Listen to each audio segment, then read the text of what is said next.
morning, broadcasters. Welcome to another episode of 360 Seconds, the latest news and commentary for broadcast professionals. Pax Moore here reporting for TKT 1957. Let's discuss the latest news in tech with our respected expert, Philip Grossman. Don't forget to give the program a like and subscribe.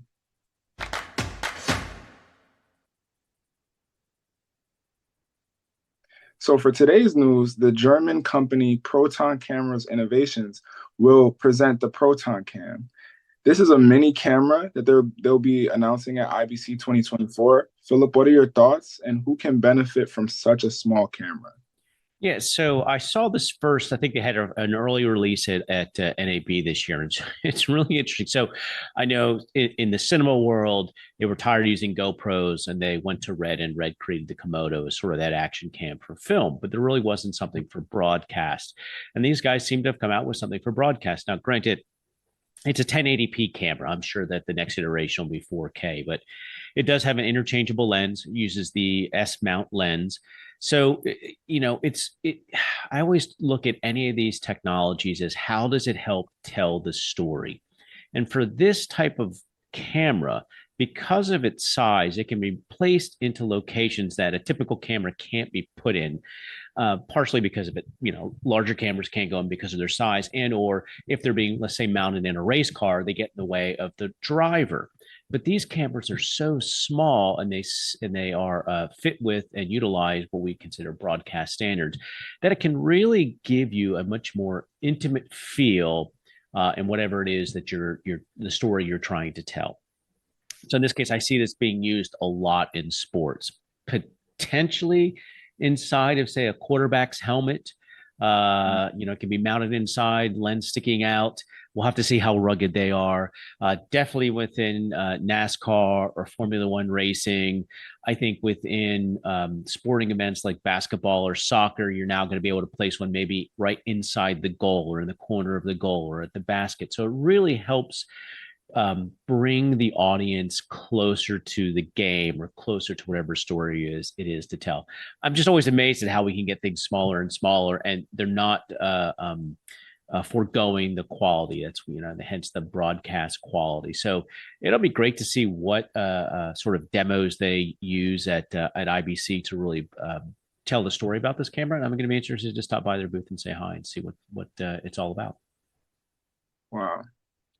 So now on to some Witbe news. So Witbe will be announcing their automated testing and proactive monitoring technology. So mobile automation systems, and they'll be announcing this at IBC 2024. Philip, I don't know if you have any thoughts on this. What were your takes on it? So I always, in my industry, my friends and stuff, we always joke the first thing that gets pulled out of a requirements document or a project is usually testing because of the cost, or it gets scaled back. But it's really one of the most important things you can do. And in this case, as we go to more and more OTT or over the top linear broadcasting, broadcasting to the edge, to different devices, keeping track of the quality of that stream, or does it meet the closed captioning requirements? Does it have your advertising needs? Becomes more and more difficult, especially when you're attempting to add insertion at the edge.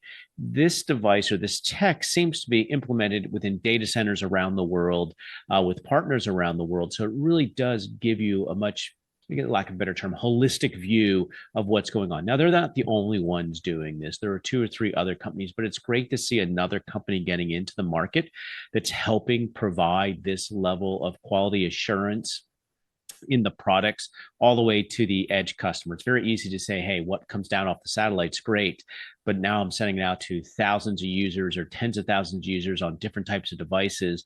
This tech helps the broadcaster understand what issues they may be having with a specific test and where it's happening. So I think all in all, it's a great technology. I'm interested to see more vendors get into this market space.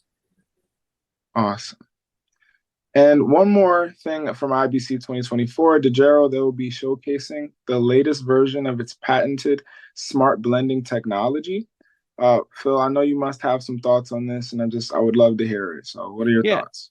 So these sort of bonded cellular packs have really become the mainstay, especially with 5G technology, because it enables you to use higher bit rate, higher resolution, and frame rates in your cameras for the storytelling. And Dejero has been one of those. They don't have the, there's the couple competitors that sort of have bigger names that more people know, but Dejero has some really unique technologies, and this is sort of one of them. It appears that they're now able to sort of blend their networks more seamlessly, especially across the 5G. And I believe combining 5G and LTE and some others to really create a stable broadcast platform for transmission. And so the more and more competition we see in this market, the better and better it becomes for people who are trying to tell stories out in the field where you just can't roll a satellite truck. It's just too expensive. And something like the Olympics, where there's thousands of places to go, it's a fantastic solution. So I'm glad to see them pushing the boundaries on this technology, and I hope to see others follow suit. Awesome. Till next time, until we see you guys again for another installment of TKT 1957, 360 seconds. A huge thanks to the team. Don't forget to leave a like and subscribe to the program.